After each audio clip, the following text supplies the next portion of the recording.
Notre prochain invité maintenant s'appelle John Carpay. Il est né aux Pays-Bas et a grandi en Colombie-Britannique. Il a obtenu sa licence en sciences politiques à l'Université de Laval de Québec et son baccalauréat en droit à l'Université de Calgary. Parlant couramment l'anglais, le français et le néerlandais, John a servi la Fédération canadienne des contribuables en tant que directeur de l'Alberta de 2001 à 2005, plaidant pour une baisse des impôts et un gouvernement responsable. Admis au barreau en 1999, il a défendu la liberté et l'état de droit dans des affaires constitutionnelles dans tout le Canada. En tant que fondateur et président du Justice Center for Constitutional Freedoms, John a consacré sa carrière juridique à la défense des libertés constitutionnelles par le biais de litiges et de l'éducation. En 2010, il a reçu le Pyramid Award for Ideas and Public Policy en reconnaissance de son travail de défense de la Constitution et de sa réussite dans la création et la gestion d'une organisation à but non lucratif pour la défense des libertés des citoyens. Il siège au Conseil consultatif de iJustice, une initiative du Center for Civil Society en Inde. Aujourd'hui, M. Carpay nous parle du Canada d'aujourd'hui.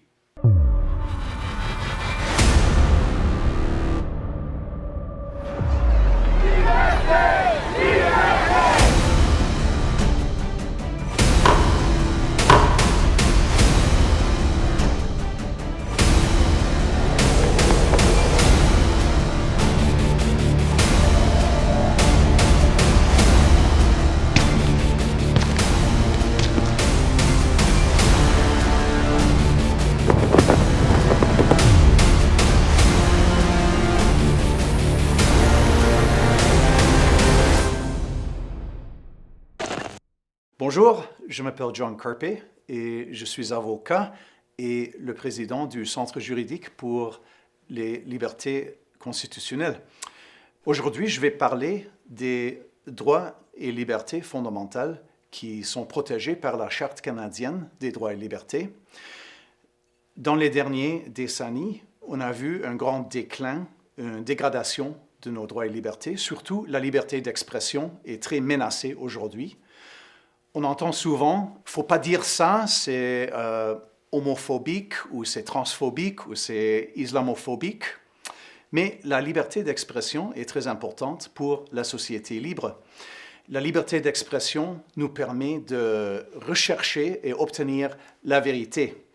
Souvent, on apprend, puis on peut atteindre la vérité par le débat, par la discussion, en discutant les choses. C'est comme ça que nos pensées sont raffinées. Et ça s'applique aussi au plan politique.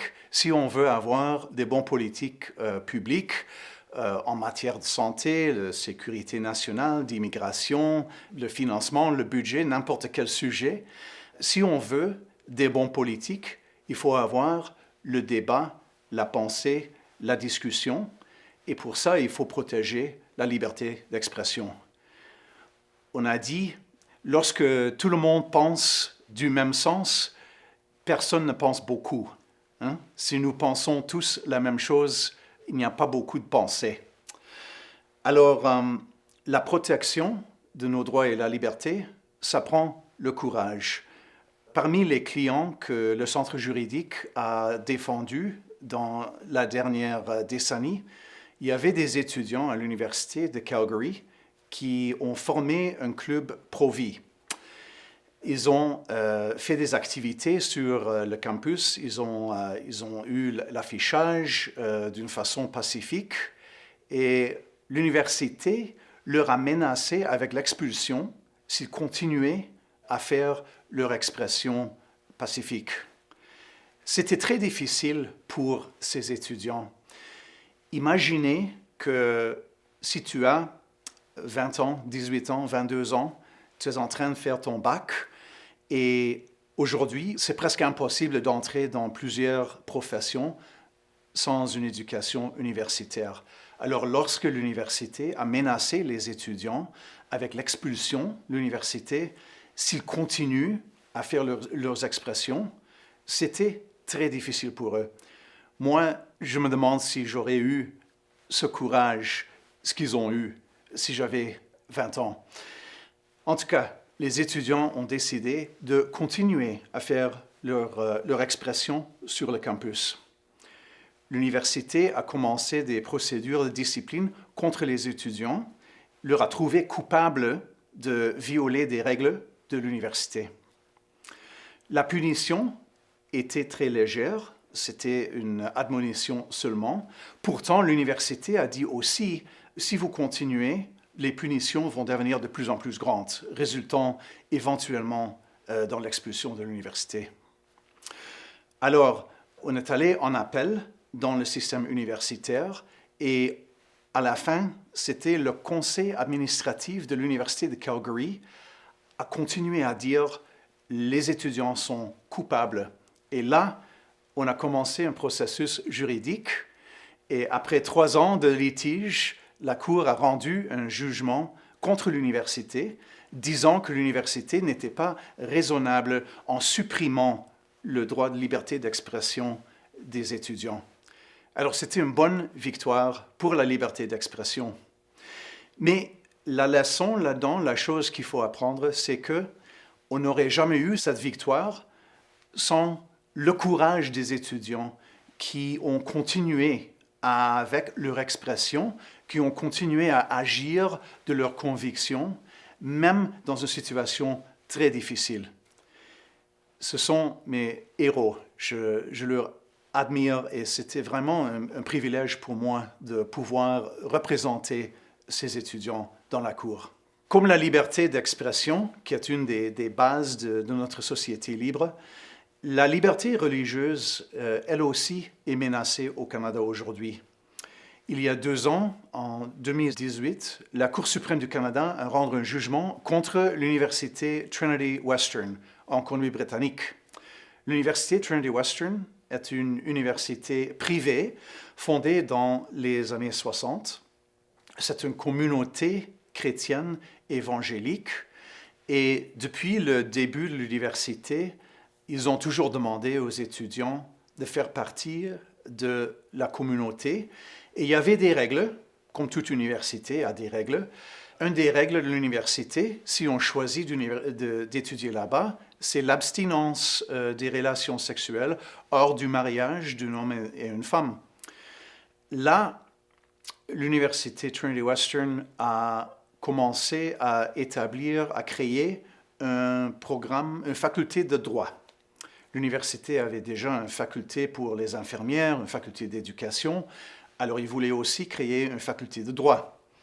Ils ont fait toutes les étapes nécessaires pour accomplir ça, tout un processus d'accréditation. Les barreaux de plusieurs provinces ont tous dit que leur programme était bon, point de vue académique et professionnel.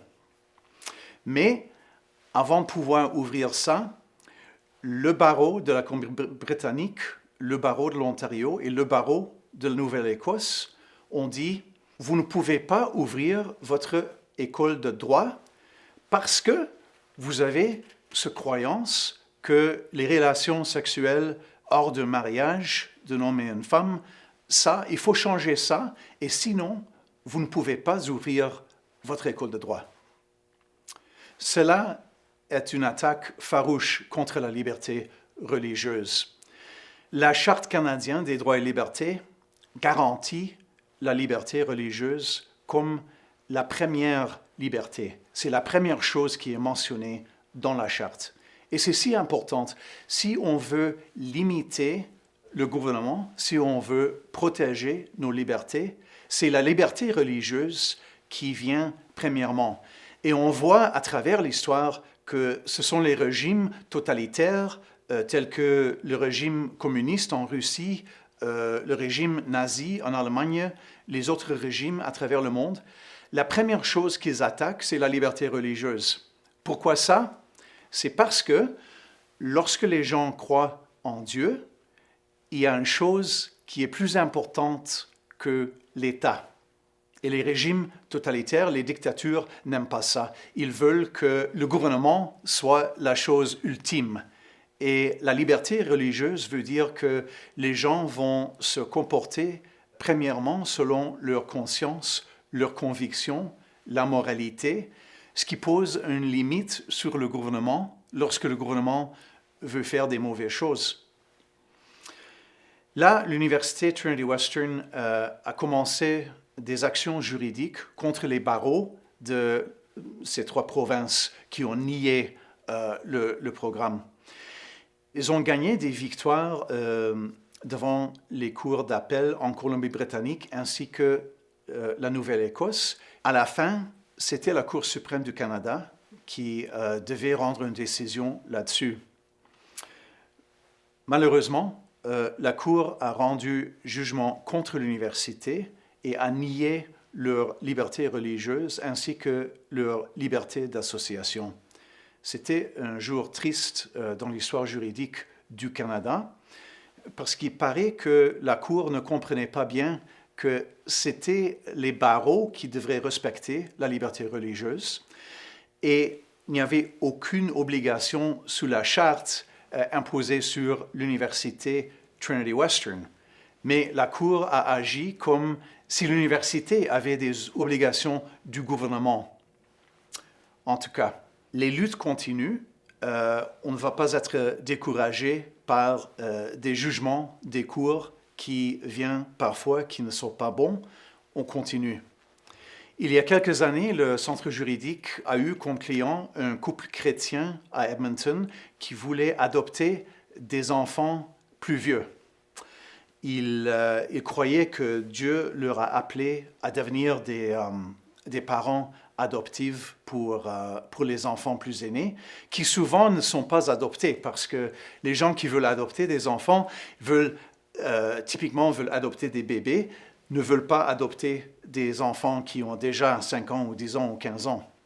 Alors, ce couple a fait demande, a subi toutes les procédures, les demandes, les applications, les études.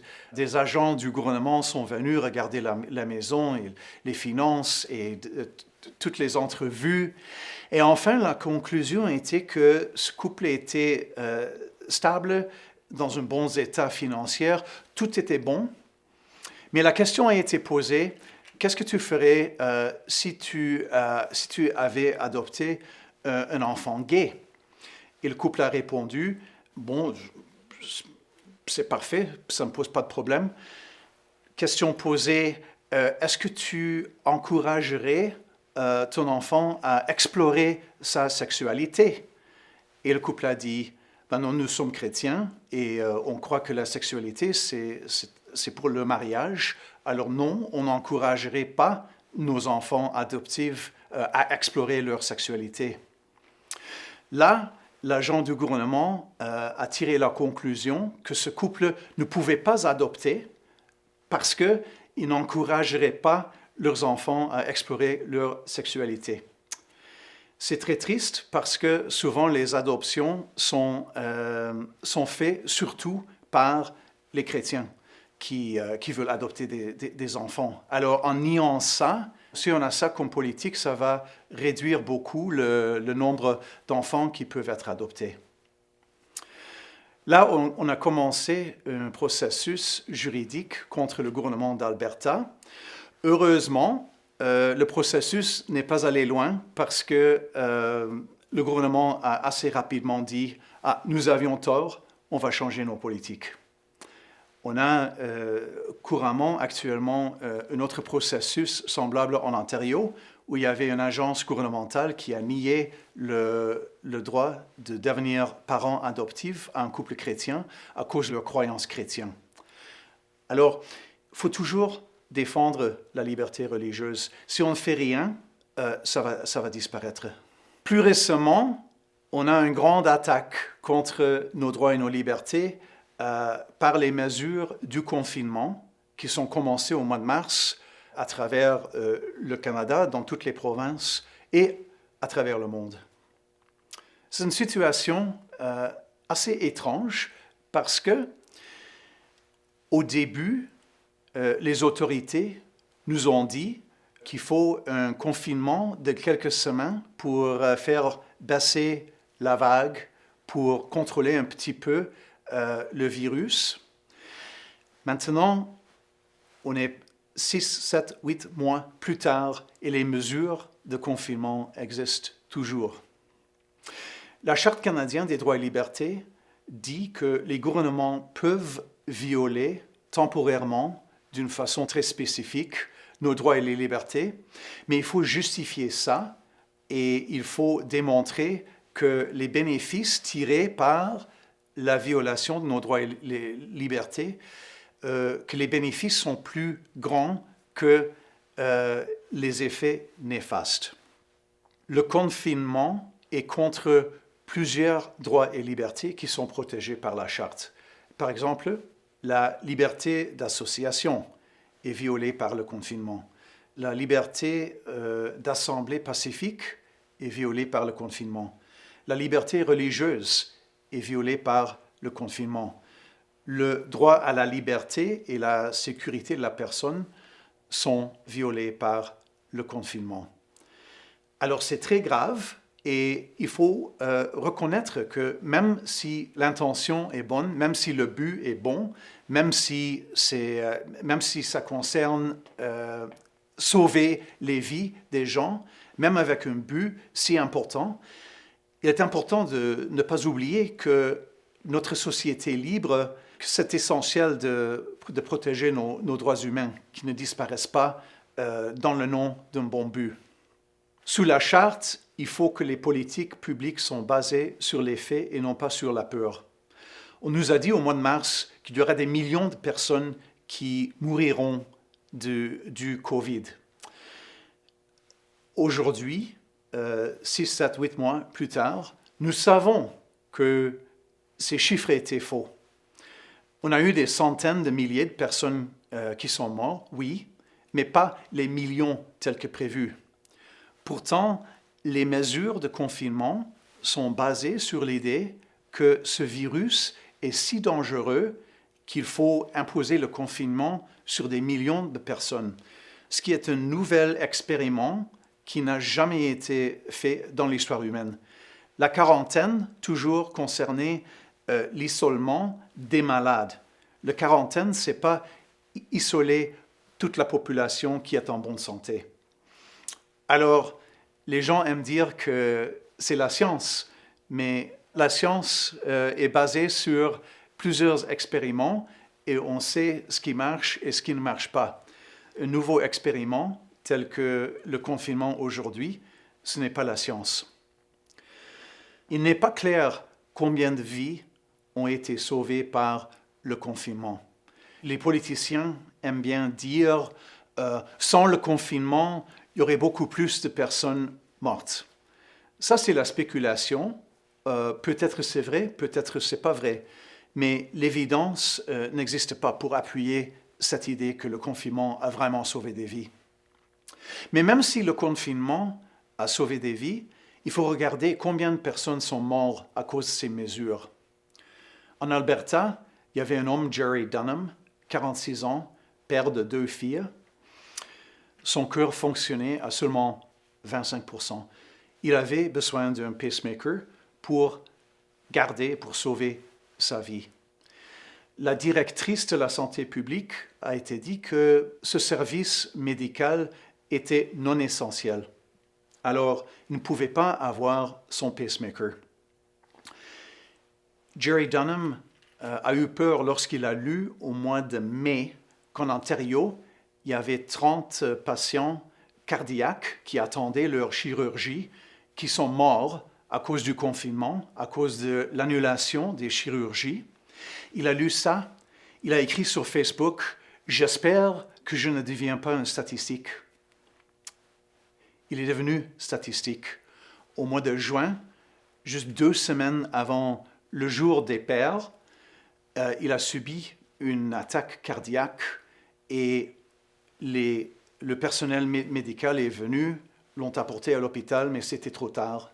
C'était une scène si triste, a dit sa femme, de voir pleurer les 2 filles qui ont dit « Papa, reviens, papa, où es-tu » Alors 2 filles, âgées de 6 ans et 9 ans, sont sans père, ont perdu leur père 2 semaines avant la fête des pères, au mois de juin 2020. Il y a beaucoup d'autres histoires comme ça, les gens qui sont morts parce que le confinement a annulé leur chirurgie.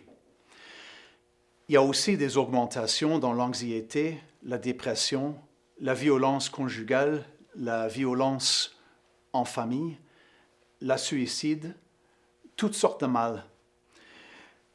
Sous la Charte des droits et libertés, les gouvernements ont l'obligation constitutionnelle de regarder et de rechercher et de faire l'effort à apprendre tous les effets néfastes du confinement.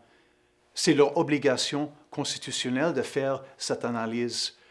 Ils ne peuvent pas simplement déclarer que le confinement est une bonne chose, ça va sauver beaucoup de vies, sans vraiment réfléchir, penser et faire la recherche pour découvrir tous les effets néfastes du confinement, afin qu'ils puissent, à la fin du jour, passer, c'est quoi les effets positifs, les effets négatifs.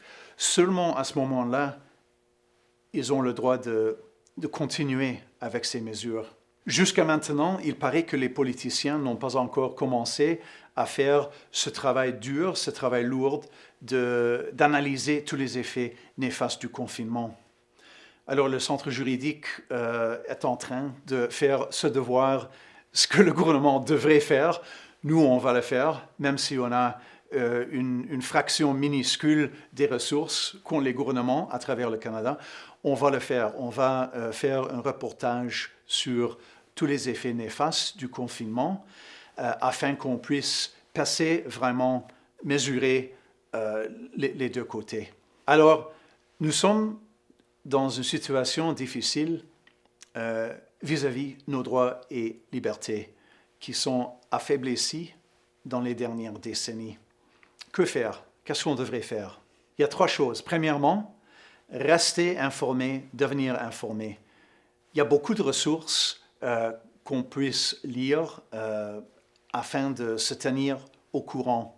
Deuxièmement, il est très important de devenir engagé ou bien de rester engagé si on est déjà engagé dans la démocratie. Si on aime la justice, il faut être engagé dans la politique. Pourquoi? Parce que c'est le processus politique qui amène à la création de nos lois. Est-ce qu'on veut des lois justes ou est-ce qu'on veut des lois injustes? Évidemment, on veut des lois justes. Des lois qui protègent nos droits et nos libertés. Les lois qui protègent le droit des parents d'enlever leurs propres enfants, d'éduquer leurs propres enfants, tels que les parents trouvent le meilleur, et non pas nécessairement ce que l'État veut ou des activistes politiques veulent. La société libre ainsi que la prospérité économique dépendent de l'exercice des droits fondamentaux. Il faut assumer la responsabilité comme citoyens, citoyennes, de pratiquer notre liberté d'expression, notre liberté religieuse, notre liberté d'association. Les libertés sont comme un muscle. Plus qu'on utilise un muscle du corps, plus fort que ça devient. De moins qu'on utilise nos muscles, de plus faible il devient. C'est la même chose avec nos libertés constitutionnelles. Si on aime la justice, il faut militer, il faut agir, il faut être actif dans le processus politique afin de créer des bonnes lois. Si on se retire, ça va devenir pire. Dernièrement, et je pense que c'est le point le plus important, c'est de rester encouragé. Il faut se souvenir qu'à travers l'histoire humaine, il y a toujours eu des périodes de noirceur où la situation était vraiment pourrie. La situation où il n'y avait aucune liberté.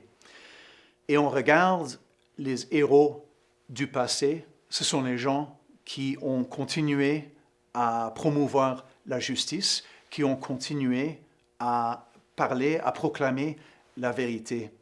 Pour moi, je trouve mon inspiration dans l'histoire. Lorsque je regarde, par exemple, l'Empire communiste qui existait de 1917 jusqu'à l'année 1990, 91, 92, pendant des décennies, il y avait un régime très oppressif qui violait la liberté d'expression, la liberté religieuse, la liberté d'association, le droit des parents d'éduquer leurs propres enfants. C'était un système totalitaire qui opprimait le peuple et qui a causé aussi la pauvreté. Il n'y avait pas de prospérité, de richesse dans ce régime. Pourquoi est-ce que c'est tombé après 70 ans? C'est parce qu'il y avait des individus qui n'ont pas perdu leur foi, qui n'ont pas perdu leur amour pour la liberté, qui tenaient leur courage même avec le menace de la prison et même la mort. Ils ont continué à proclamer la vérité et agir. Pour nous, notre situation, c'est beaucoup plus facile pour nous aujourd'hui que pour les gens qui habitaient en Russie, dans l'Union soviétique pendant ces décennies. Alors eux, ils ont eu le courage à continuer à militer et le résultat ultime, c'était que ce régime est tombé. Nous, on ne risque pas la prison, on ne risque pas la mort.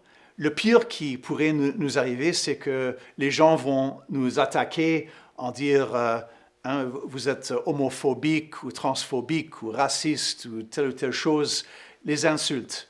Mais les insultes, c'est beaucoup moins grave que la prison et la mort. Alors il faut prendre courage et il faut continuer à proclamer la vérité, à être engagé dans la politique, d'être engagé dans le processus démocratique.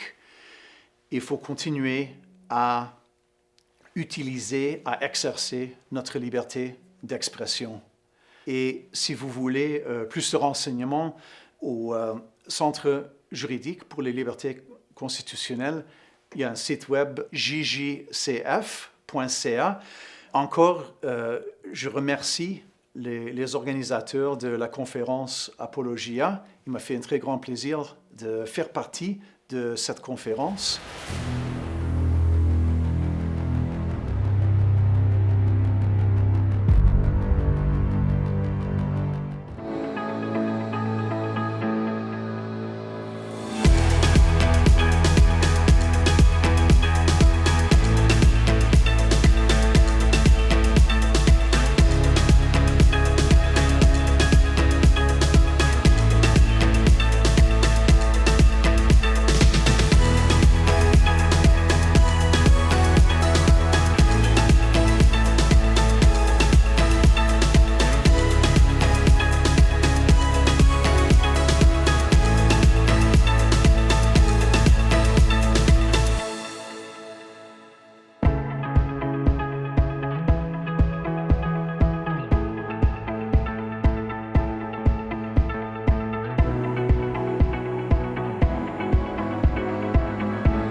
Bonjour, je me présente Bernard Bousseau, directeur général chez Racine et Chamberlain, courtier d'assurance dommages. Bonjour, je me nomme Mireille Addo, je suis courtier en assurance de dommages chez Racine et Chamberlain depuis 3 ans. Alors, notre cabinet est une entreprise familiale, 4e génération. Elle a plus de 125 ans d'existence. Nous assurons assurance dommages, ça veut dire aussi bien une petite voiture qu'une très grosse entreprise. On a toute la gamme de produits. Mais particulièrement, nous avons un produit qui nous tient à cœur, c'est celle de l'assurance pour les églises. Effectivement, nous avons cette particularité-là, donc d'être un courtier qui se spécialise en assurance des églises. Donc, l'assurance des églises, pour nous, reste un produit phare parce que au sein du bureau, nous avons toute une équipe, dont moi en particulier, qui s'occupe de l'assurance des églises. En tant que chrétienne, en tant qu'enfant de Dieu, je comprends vraiment les besoins des églises, les besoins des pasteurs et je suis là pour aider ces églises-là à trouver le meilleur produit d'assurance pour eux. En étant un courtier en assurance pour les églises, nous assurons à la fois une église qui est locataire, mais également une église qui est propriétaire du bâtiment. Donc, en dehors du bâtiment, nous allons assurer aussi les équipements de musique, les bancs, tous les biens que ces églises-là possèdent. En dehors des biens des églises, nous assurons également la responsabilité civile des églises. Il y a aussi une couverture qui est faite sur mesure, qui est la couverture des abus. Donc, c'est une couverture qu'on va venir vraiment retrouver dans le cadre des églises. En tant que monitrice de l'école de dimanche, donc en contact avec les enfants, nous savons que ces enfants-là sont parfois exposés, ça peut être aux abus moraux, des abus sexuels, des abus physiques.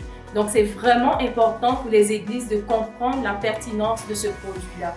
Et nous sommes là, Racine Chamberlain et toute son équipe en arrière, dont moi et d'autres membres de l'équipe de l'assurance des églises sommes là pour accompagner les églises dans ce processus-là. J'ai aussi le privilège de choisir mes équipiers car ils doivent avoir un profil fait sur mesure pour cette clientèle qui est très nichée. Ce sont des personnes qui vont communier avec Dieu, évidemment. L'assureur est aussi un assureur qui répond avec des produits spécifiquement pour les églises. C'est aussi le moment où on va rencontrer tous ces gens pour vraiment comprendre leurs besoins. Et dans ce contexte-là, nous allons aussi faire de la prévention. Donc, on va aller visiter l'église avec le conseil d'administration, avec le pasteur, avec le prêtre, et s'assurer de bien comprendre les enjeux. On peut déjà tout de suite, lors de la visite, faire un plan de prévention pour essayer de réduire les chances d'avoir des sinistres. Évidemment, malgré cette prévention, il va y arriver des situations où il va y avoir des sinistres. Et là encore, nous devons accompagner les personnes, les assurés dans ce contexte pour prendre les bonnes décisions. C'est donc un projet qui, du début à la fin, nous amène à dire, nous, chez Racine Chamberlain, nous avons un profil pour répondre spécifiquement à des besoins très particuliers qui s'appellent des églises.